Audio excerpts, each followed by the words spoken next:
আসসালামু আলাইকুম, আপনার নাম কি? ওয়ালাইকুম আসসালাম, আমার নাম আফরিন কবির লাবণ্য। আপনি কোন স্কুল থেকে এসেছেন? আশড়ন হাই স্কুল। আপনার প্রজেক্টের নাম কি?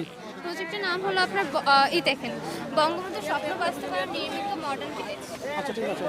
আপনার প্রজেক্টের আপনি বিস্তারিত বর্ণনা দেন। এটা বিস্তারিত বর্ণনা বলতে এখানে তেমন কোনো বিজ্ঞানসম্মত কিছু নেই, যেহেতু এখন তো সব কিছুই বিজ্ঞানের উপরই চলে, এই জন্য তেমন কিছু দেওয়া হয়নি। যেমন হলো আপনার এটা একটা এমন একটা গ্রাম, মানে আমাদের বঙ্গবন্ধু ওনার স্বপ্ন ছিল যে এমন একটা দেশ হবে বা প্রত্যেকটা হলো এলাকা এতটাই উন্নত হবে যে যেখানে হলো আপনার স্কুল, হাসপাতাল, এক কথা 5টাই মৌলিক চাহিদা সব কিছুই থাকবে আর কি। যেমন হলো আপনার স্কুল, এখানে আমরা স্কুল দিয়েছি, এখানে হসপিটাল আছে, হসপিটালের পাশে কিন্তু ফার্মেসি আছে, প্লাস হলো আমরা এই জায়গাটা যেন ক্লিন রাখতে পারি এবং হসপিটালের যে আপনার ময়লা আবর্জনা আছে সেগুলো কিন্তু পরিবেশের জন্য প্রচণ্ড ক্ষতিকর, সেগুলো যেন আমরা জায়গা মতো ফেলাই, সেজন্য আমরা ডাস্টবিন দিয়েছি, আর সাথে বৃক্ষরোপণ করেছি। বৃক্ষরোপণ করলে আপনার হলো মাটির ভারসাম্য রক্ষা পায়, কারণ হলো মেডিসিন প্লাস হলো আপনার যেসব আবর্জনা হসপিটালের সেগুলো কিন্তু আপনার মাটির ভারসাম্য নষ্ট করে ফেলে।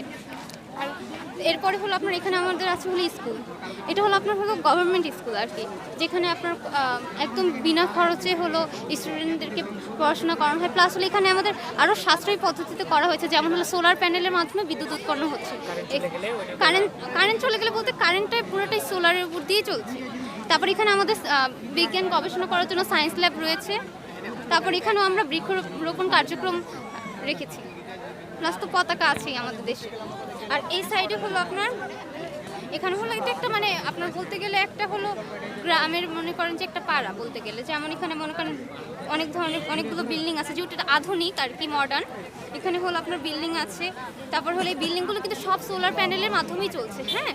আর হলো এখানে আপনার মসজিদ আছে, তারপর হলো আপনার বৃক্ষরোপণ করা হয়েছে, এখানে ফুল গাছ আছে। আর এখানে হলো আপনার মানে এটা হলো আর কি মুসলিম পাড়া, হ্যাঁ। আর এটা হলো হিন্দু, যেমন এখানে হলো আপনার শপিং মল রয়েছে, এখানে এটাও একটা হলো ব্যাংক, প্লাস হলো এখানে কিন্তু একটা হলো আপনার মানে একটা মন্দির রয়েছে, মানে হলো মানে সব ধর্মের প্রতি শ্রদ্ধা দেখা। একটা গ্রামের যা যা থাকে আর কি, মানে স্পট ভিলেজ আর কি, যে মডার্ন ভিলেজ। এক কথা আধুনিক গ্রামে যেন সব কিছু উপস্থিত থাকে, সব সুযোগ সুবিধা যেন গ্রামবাসী পায়, সেটাই ব্যবস্থা আমরা করেছি। অসংখ্য ধন্যবাদ আপনাকে। ধন্যবাদ।